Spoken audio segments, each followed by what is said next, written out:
Dorothy and Jack live in Alyth, a small town half an hour's drive from Perth in Scotland. Dorothy is living with a neurodegenerative illness. Jack is her husband and carer. This is a story about illness and relationship.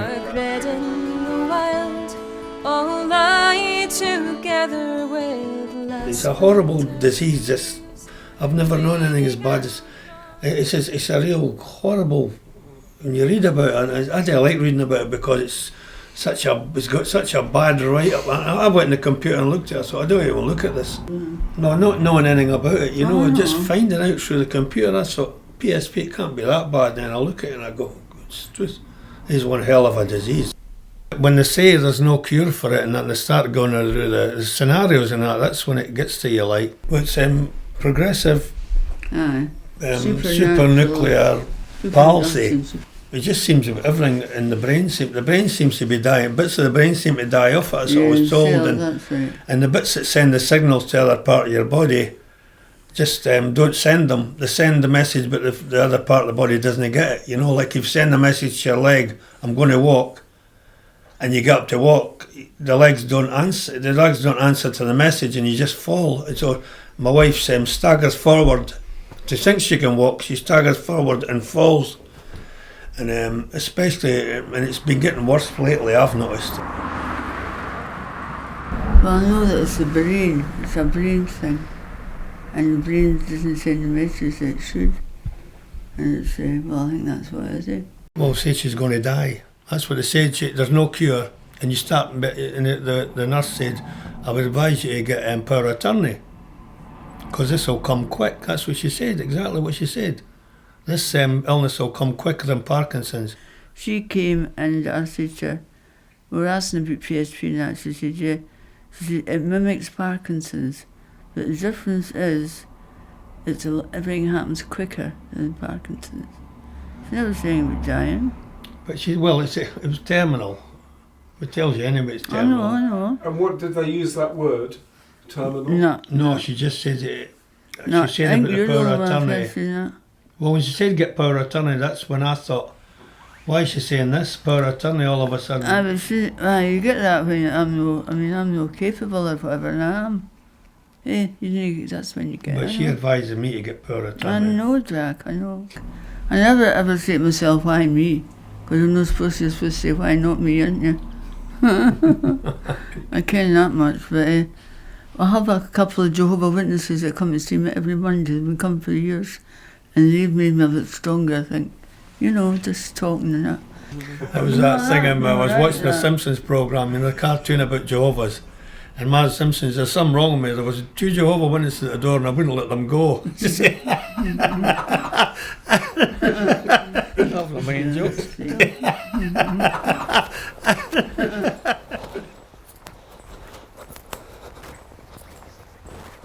you think Dorothy knows what PSP is? Yes, definitely. Because she occasionally says that I'm not going to be here much longer. She says it to me, and she keeps annoying me saying that. She'll say, "You'll be here when I'm away," and I don't know.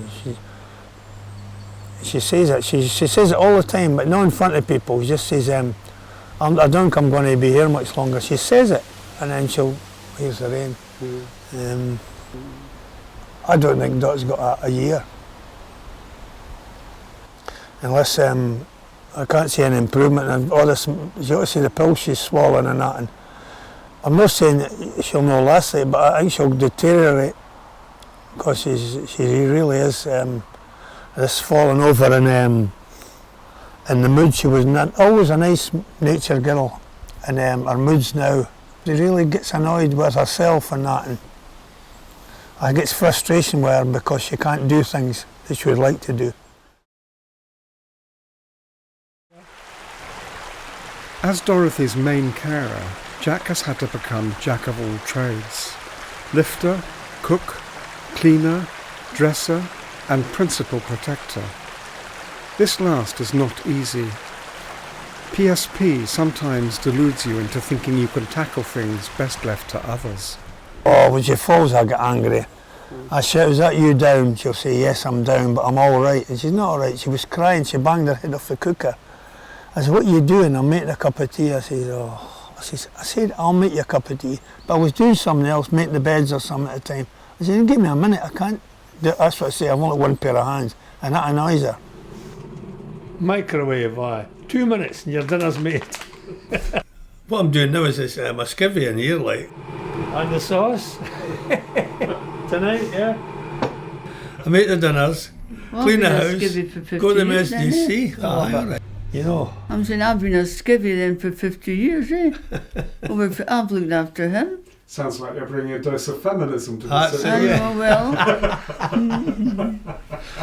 Well, it's time. But it's a lot of work. I'm looking at being a carer. I never thought it was as much until I've done it. You know what I mean? Now I've done it, I realise how much is in it.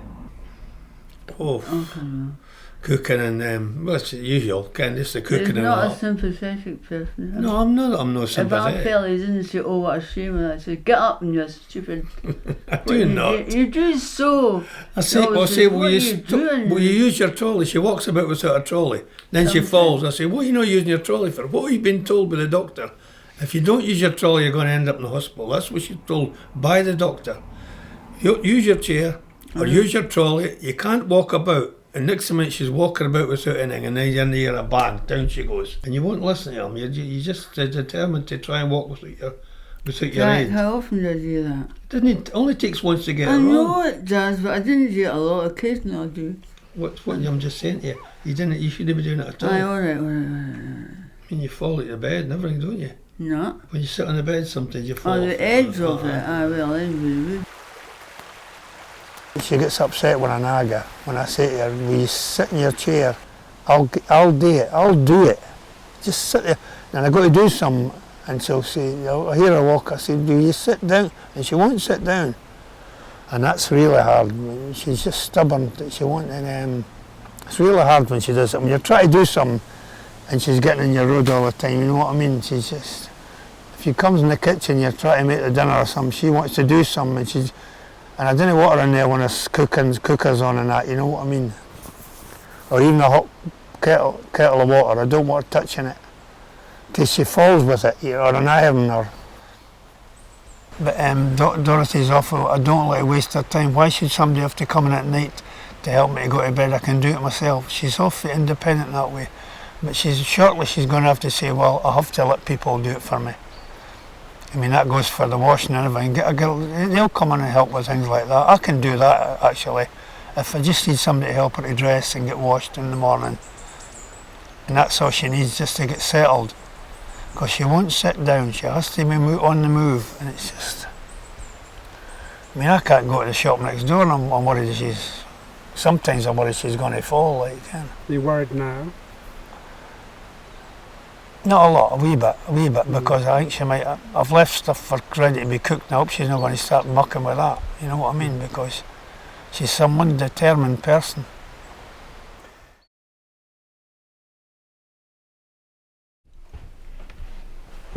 If you can see how tight that is, she can't get her fingers. Just get her fingers, no more. Chronic illness has a profound impact on relationships. The sheer stress of coping can wear a solid marriage down. And some conditions, like PSP, may reveal challenging sides to loved ones you never knew existed. And when we mention this characteristic of PSP, which is a sort of slightly developing insensitivity to other people's feelings. Yeah. Does that make sense? Oh yes, yeah. She can be very hurtful at times. She can say things, I know, and then she'll say she's sorry after it, you know. I've heard her swearing, and she never ever swore in her life before, and she swore at me a couple of times. Just meaning that you don't care, and you don't realise what's wrong with me. You don't realise how long I've got. So, how old were you when you got married? 20. 20? My family were all married when we were 18. I was the oldest to get married. I mean, Jesse, mind you, a lot of them got divorced, but How do you think this situation has changed your relationship? Well, it has changed. Oh, aye. Well, Jack never used to be such a moan. He wins all the time. Where's the Jack Watt that I knew years ago? Where is he? But I suppose what Dorothy just said is, where is the Jack I knew before? I know. Is what I've... Now, does that make sense to you? Yeah, I'm short-tempered now. Very short. The way she is, it just causes me to be short-tempered. I don't want to be short-tempered, but I can't help it.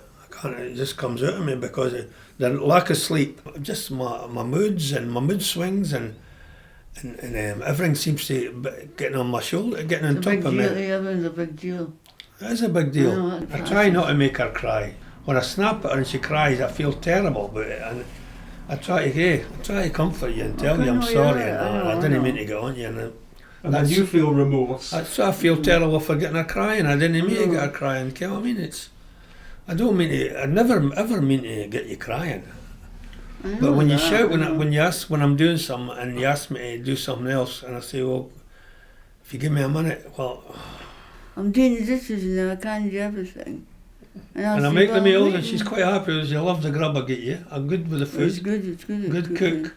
Oh, yeah. I can see this carpet is very well hoovered. Who did that? I done that this morning. He does it all right. Is he good at it? Oh, Cosmetic, it's not that good.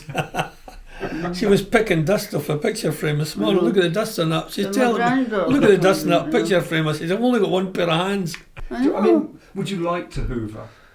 No. Do you miss it? No. Okay, some people do. Do they? Oh, no. No, I just miss going out and about myself. I hate asking folk to take me anywhere. I hate that. And she wants to go out all the time, and she's out most days, but she likes to go out every day, and she just can't do it. She gets too tired. Well, it's got a dryer in it, that machine, so if it's raining, I've got a big frame here. Jack Watt is an expert in one of the great unsung professions of our time. Energy, it costs you a fortune. 2 hours to it's on for. He is a highly skilled specialist in the demanding and multi-skilled art of caring. That's today's chicken. That's for later. Jack needs to be valued and looked after. Tonight, and the sauce. What about you? How do you see yourself in all of this? Well, I've got to stick by her till hell or high water. I mean, and then I don't know what I'm going to do after that. I'll be a lonely old man, I think, but I'll need to find some interest or something. If anything happens to Dot, I don't know what I'll do. I'll need to plan something. Could you move back to Edinburgh? I could. I think I'd have to. Would there be enough people you knew there? Oh, yes. There's enough people there. And the vital thing is company, isn't it? Yes, that's what I need, the company. I mean, I can go to the pub every day, that's not the answer. It means it's an expensive hobby going for a few drinks every day. And you're getting a dependency. That's right. You end up with dependency, that's right. Is there ever a point at which this situation could have pulled you apart, do you think? No. No, I don't think so. No, I doubt it. So. But I'm not saying never, because I don't suppose if you'd been all right, if you hadn't had the illness, I wouldn't have stayed here. No, you would want to go back. I wouldn't have stayed in Ailess if my wife didn't have PSP. No way. She's used to the quiet now. She's used to the village life. She's not used to the city. I like the folk here, that's it. I mean, we lived in Edinburgh all these years and years, and you hardly kent anybody. I mean, we had 2 dogs, and that's how you used to talk to folk when you were in the park. Well, it's quite a big thing to say that if the illness hadn't happened, you might not have stayed. No, I wouldn't have stayed. No. The illness has changed everything. I mean, Okay. I feel as though I'm. That's me. This is what I'm having to do now. 4.5 years, yeah. Big difference coming up here. It's so quiet, compared with what I'm used to. How do you find the quiet? Terrible. I prefer the city. I like all my friends are in Edinburgh. I've got friends up here, but if anything happened to Dorothy, I wouldn't stay because I'll be on my own, and I'd like to be nearer Edinburgh because I like Edinburgh and Leith. Prefer to be there.